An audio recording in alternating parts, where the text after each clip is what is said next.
Hey, InterVarsity alumni. This is After 4, your podcast for navigating life after graduation. This is both an exciting and potentially tricky transition that you're making, and you might feel a little unsure about the coming weeks and months. We're here to provide you with expert advice, practical skills, and plenty of encouragement as you learn how to keep saying yes to Jesus in your new context.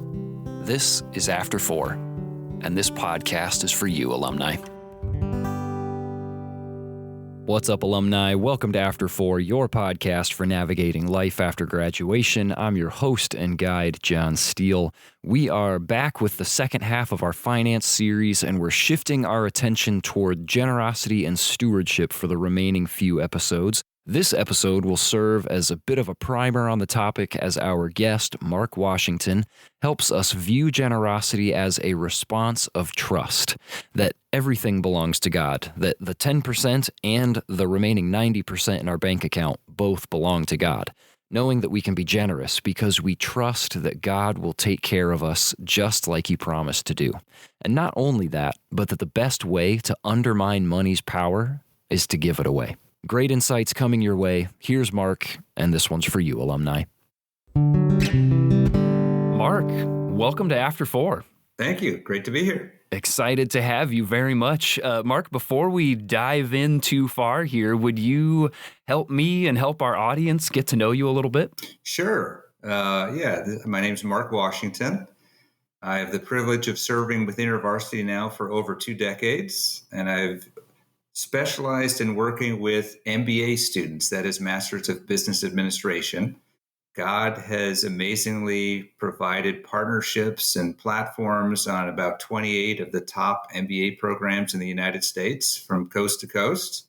There's probably about 1,000 students a year that are impacted through the activities of our fellowships and our conferences.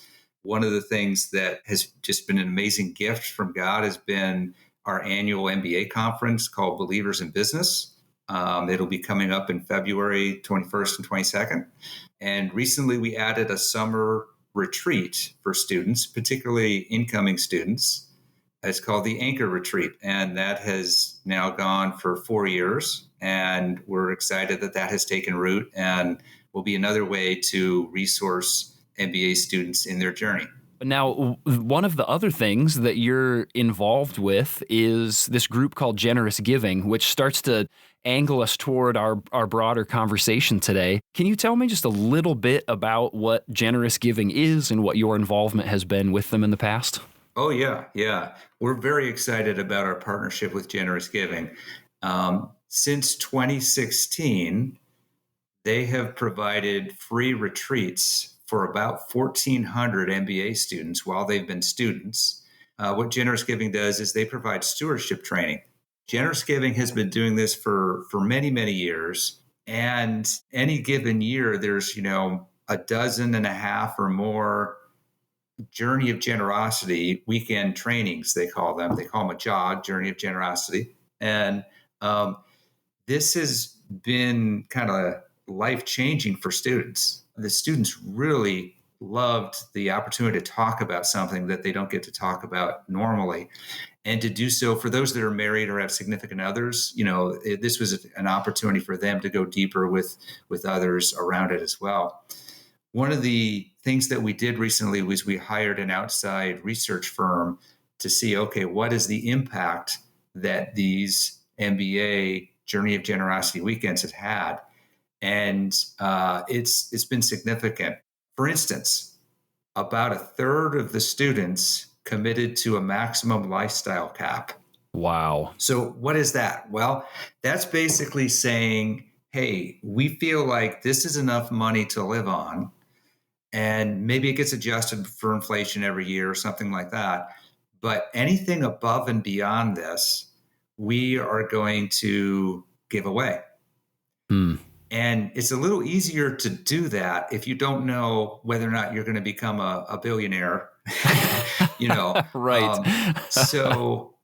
But this is just an incredible idea. One of our former board of trustee members was the first person I ever heard do this, a guy named Gary Ginter.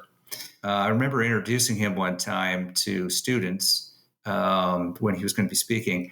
And I said, Gary's given away about 90% of his net worth. And Wow. Gary corrected me and said, actually, it's 98%. And he wasn't bragging. He's just, Wow. he's somebody who cares about accuracy. Yeah.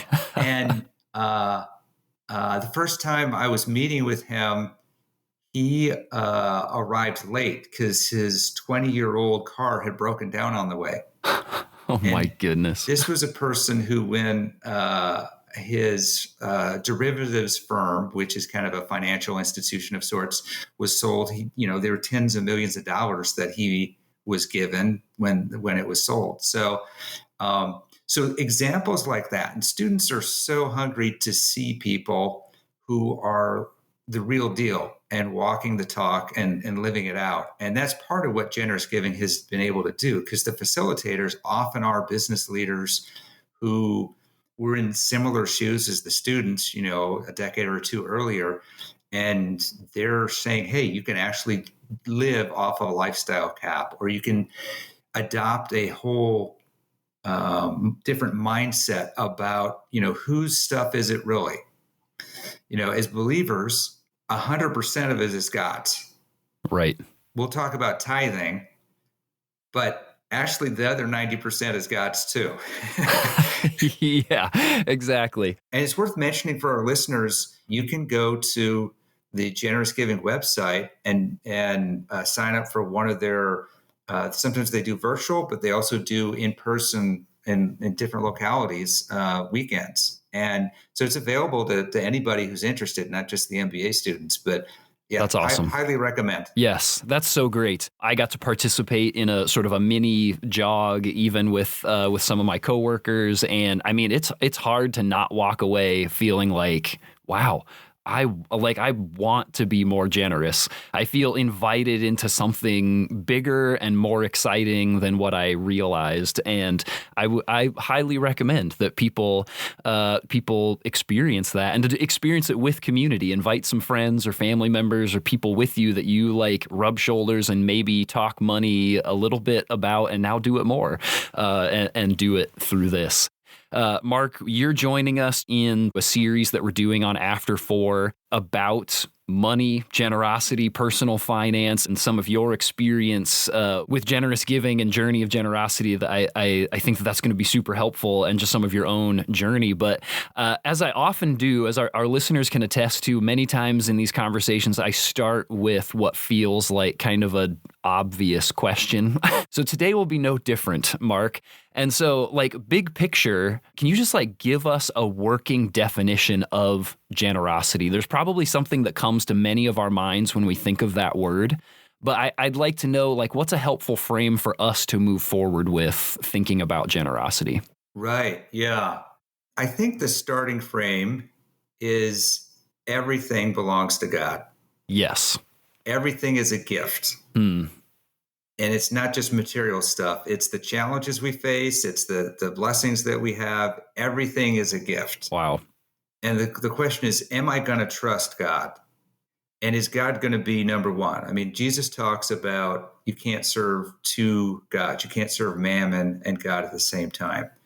And referring back to Gary Ginter, one of the things that I remember him saying once was, the only way to break the power of money and its hold over you is to give it away and to be generous.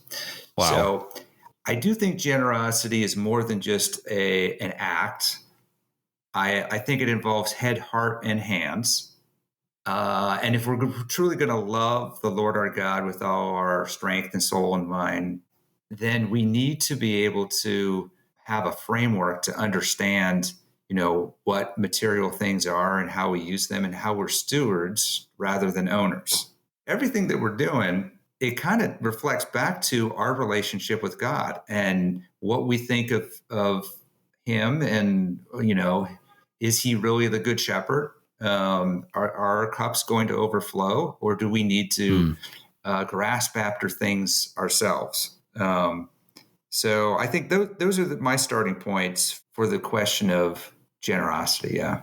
Mark, you gave an example just a little while ago while we were talking about generous giving, about this person who, gave away 98% of their net worth, which it sounds to me like totaled to tens of millions of dollars that this person gave away. That feels like a common thought that when I think about generosity, this is like giving lots of money away. But is there a meaningful difference between, and not to say that wasn't generous, that's not what I'm saying, Right. but is there a meaningful difference between giving lots away and being generous? Like, are there some distinctions to be made in there? And if so, what are those distinctions or the differences between just giving lots away and being generous? Yeah, sure. I do think there are distinctions, and a big piece of it comes down to what's your motive. So someone might give away millions, but maybe it's because they want their name on a building. Right. or something else. And 1 Corinthians 13, which we often think about as, the wedding ceremony scripture about love, it starts out and it says, look, you speak in lots of different languages or tongues of men and angels. You can give your body to the flames. You can give everything away to the poor. But if it's not done out of love, then it's worthless. It doesn't count. And so that's the big piece. And when there's a motive around financial generosity, I think that carries over to everything in life. It's a generous posture towards other people. And that generosity might be simply, giving people the benefit of the doubt, or being willing to be forgiving, or, it's connected to lots of things other than just material and financial output. I think it's Randy Alcorn that talks about time, treasure, and talents. So the treasure is kind of the financial piece, but could be other things as well. And I think one of the things God might evaluate us on when it comes to generosity is there a sacrificial component to it? Culture in general wants us to believe that we can avoid suffering and pain. Take a pill, or, here's the hack or the 7 steps or whatever kind of thing. But true human flourishing from a Christian perspective actually involves sacrifice and suffering as part of the journey. And I've heard it said there's no resurrection without death. Wow. Yeah. And so we're called to die to self. And one of the ways we can do that is being generous to others. But there is a sacrificial component to generosity that maybe is the folks who don't have a biblical faith might not understand as well. It adds a level of difficulty to this. that there is a dying, that there is a suffering, a sacrificial component to all of this. That it's not just a matter of, this is where for me the question about a tithe comes up. Is, I think many of us read about the tithe, the Old Testament, the Old Testament marker of giving and what that looked like, and that we say, like, okay, the tithe is what I'm supposed to give, and then everything else is my disposable income. And, all you have to do is look in the New Testament and say, well, there's a much more radical invitation that was given for that early church of what it looked like to take care of each other using their finances. But that you can give that tithe without it actually hurting, without it being a sacrifice. And sort of talk yourself into, okay, I'm doing my part because I'm giving my tithe. Yeah. There's a story of this business person who was tithing, and then they really hit it big. And they went to the pastor and they said, because they were tithing to their church, and they said, it's a lot of money for me to tithe now because it's, I'm making so much more. And so the pastor said, okay, I got this. I'll pray that God will reduce your income so that you're comfortable with still tithing, kind of thing. And of course, a tithe is just a starting point too. if we Yes. really do believe God owns it all, then we have to be open to the possibility the Holy Spirit may guide us to give more or give different sorts of things. One of our board members, who's a author, speaker, and entrepreneur, Andy Crouch, Yeah. has done what some have interpreted from Scripture as one way of looking at the tithe. Is it's not just 10% of income, it's 10% of assets, which is a lot more than 10% of income. Yeah. and apparently he's done this more than once. And Wow. I can provide a link. He's given one of the best talks on mammon that I've seen. And there's another organization we've partnered with called Faith Driven Investor. And they help people think about how they're investing. And one of the things that they've pointed out is people often have two financial pockets that they take from. One is Okay. their kind of generosity pocket, where they're like thinking, "How do I make a difference in the world?" And one is their investment pocket. So this might be their retirement account or other investments that they have. And for many believers, we've kind of seen over time, they are disconnected from each other in the sense that the values that drive the generosity, like maybe it's anti-trafficking, in their investment portfolio, they may have, firms that are using human traffic but make a lot of money. Yeah. And so there's a disconnect there. So there's a movement afoot of how do we be, in a sense, generous and aligned with God with not just our giving, but our investing. And Yes. there's a series of videos which are online for free. And this is where the Andy Crouch video on Mammon is, Okay. that, highly recommend. But it's another way to think about how do we love others, not just through our generosity and giving, but through our other financial means and how we invest. Wow. Boy, Mark, as we as we continue talking, it feels like generosity is. I don't want to use the word complex because I don't want it to feel like something that people don't have access to. But it's not quite the straightforward. Just write the check every week and put it in the offering basket, and there you're now generous. So I mean, with that in mind and the things that we've talked about, like, what are the things that we need to do to be discipled in the way of generosity, to not just do things that look generous, but to be generous people? Yeah. I've got a couple ideas. Our listeners may know that most InterVarsity staff have to raise support. Yes. So we're talking with people about money all the time and their generosity. Yes. And a more senior mid-campus ministry person put me onto a book called Growing Givers' Hearts. So it was a study funded by the Lilly Foundation on how do Christian nonprofits do fundraising.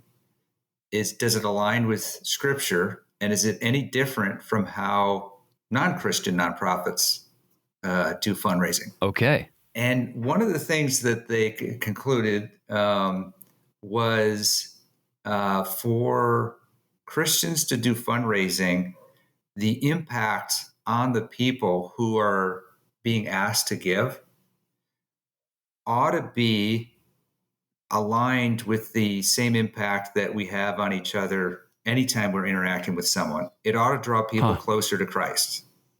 Okay. Yeah. So there's ways in which Christian fundraisers can do that, and there's ways that actually can either be neutral or draw people away from God. So for instance, if your weekly or monthly donation feels like you're paying a utility bill and you're just kind of checking it off, then there's a missed opportunity for you to be formed through the process of celebrating, that you have the resources to give or what the ministry is doing and the fruits of it, really feeling like you're part of the team, and being able to appreciate that. It's also a guard against the idea that if a nonprofit all of a sudden says, "Hey, we're going to go out of business unless this much is given. Kind of the old televangelist kind of thing. Hey, you don't give right now, we're not going to be able to, Right. and what that can do is set up this idea like, well, I guess God's not really behind this thing, or not, God's not going to act, so I have to act. And then it kind of Interesting. can put this displacement in someone's heart about, God's really the provider versus they're the provider. And it makes sense to me. Like every interaction I have with people, and this fundraising book actually has shaped my thinking about every interaction. My goal is for them to know the love of Christ more. And whether it's like I'm like talking with the neighbor over the fence, or I'm playing pickleball on the pickleball court, or whatever I'm doing, this is like the most important thing in the universe, is for people to be drawn closer to Christ. So then the question becomes, how does the act of giving draw you closer to Christ? So step one is evaluate that. If the way that you're giving now isn't helping you feel like it's growing your relationship with Christ or making you more like him, then you need to do a reassessment. And I'm not saying stop giving to whatever you're giving to. It may be a different mindset. It may be, that as you put that, check in the weekly basket at church, you're praying and you're asking God, you're thanking God, or you're being very intentional about connecting this to your relationship with God and and how you love other people, rather than, it's like paying the utilities, so to speak. So it sounds like one of the things that people can do to be cultivating, a heart of generosity, of being generous and not just doing things that look generous, that it comes back to this joy and celebration. What does it look like to mindfully recognize that I am stewarding God's resources towards this end, and that's good for them and the people that they're serving, certainly, but it's also good for me. Yeah, there's like an ecosystem at work here in generosity, that it's not just a transaction, but that it is we are building each other up and the people that are being served as this is happening. Mark, whether it's practical or pastoral, just thinking about our alumni who are in their first year of life after graduation, who for many are sorting out, how do I use my first consistent long-term paycheck, and thinking in the realm of generosity and personal finances, do you have a practical step that people can take that you would invite them to consider, or a pastoral word that you would give to them just as they keep moving towards some of these things that we've been talking about? Yeah. Well, I'd like to share a couple of things. One is there may be a temptation right after you've graduated to look at how much student debt you have and think, I can't afford to give anything right now. Right. God's seeing that too. He's aware of that. And even if what you can, budget is just like $10 a month or something like that, just the habit of starting that way, and the posture and talking to God about it, trusting God. I have seen alumni in their first year, knowing they have huge debt, still be very generous. It's kind of like the sacrificial giving, the widow and her pennies kind of thing. Yes. And the other thing I'd say is that the enemy of our souls wants us to stay isolated from God and from each other. Yeah. And so isolation can kill you. We're God's sheep. He's the shepherd.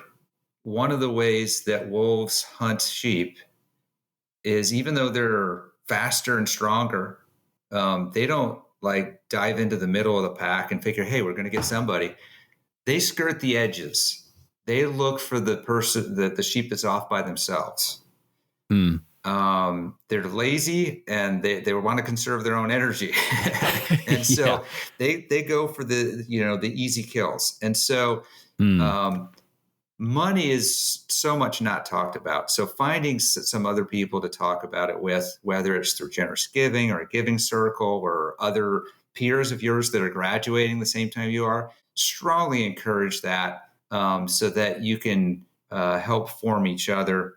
When my students graduate, my hope for them, what we try to do is get them connected to a good church, a good mentor, if they're interested, and a faith and work group of some sort to help them in their vocational journey, which maybe, John, that could be another good series that we come back to, is like, how do you be a follower of Christ in your workplace? Would love to talk about that as well. So love it. Let's make something happen around that for sure. No, I appreciate that so much. And again, this is one of those thoughts that you've brought up that is not just in the realm of generosity, but that is part of a foundation to build your life on, which is this idea of an appropriate amount of isolation and seclusion can be a good spiritual discipline. Too much of that can be just really, really bad for us. And so to say, like, I need community, and I need to not follow the path of our culture, even a lot of our Christian culture, which is to sort of keep money. Money's part of my personal private relationship with God, and you are not a part of that. And like, no, this is a good part of our communal relationship together. You don't have to go stand on the mountaintops and like tell everybody about your finances. Right. But it's good to have people that you're right there with, that you can share those things, and to have a community that can help you think rightly about how am I using my money? How am I spending my time, my time, my treasures, and my talents? Like, how am I using those things well, and in a way that is inviting me deeper into being a generous person? And Mark, thank you so much for helping us think. I think even more broadly about what generosity is, what it looks like to cultivate generosity rather than to just do things that look generous. And to give us some resources, as any good MBA like academic person, you have cited so many sources for us to look into, and I would have expected nothing less. So I appreciate having some further resources that people can look into as well. I'll have to make sure I get all of those different links from you so we can put them in our show notes. But Mark, thank you so much for joining us today, for being generous with your time for our alumni, and helping us continue to cultivate what our thoughts are around generosity and around personal finance, and helping us continue to learn those things together. I appreciate you. Thanks so much for the opportunity to share, John. It's been great having the conversation.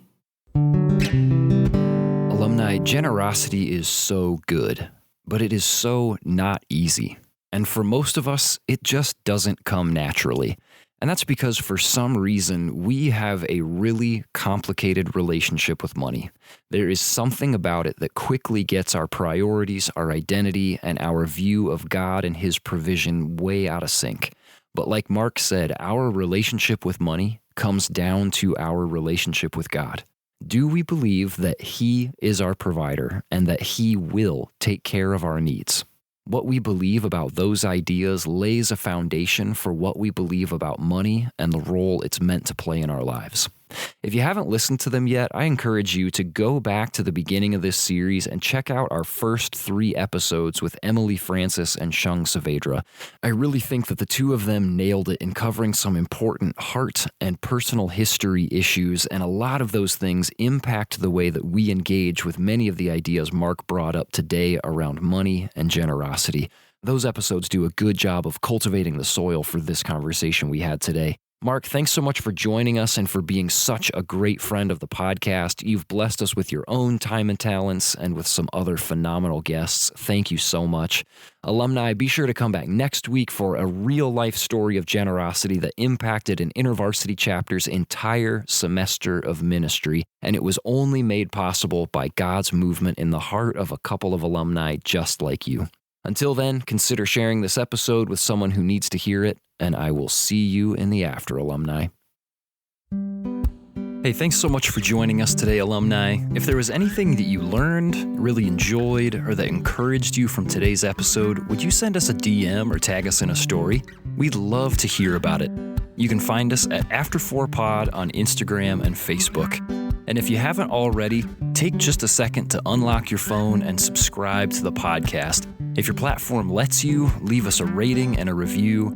And if you like what we're doing here, share us with your InterVarsity or other post-graduation friends.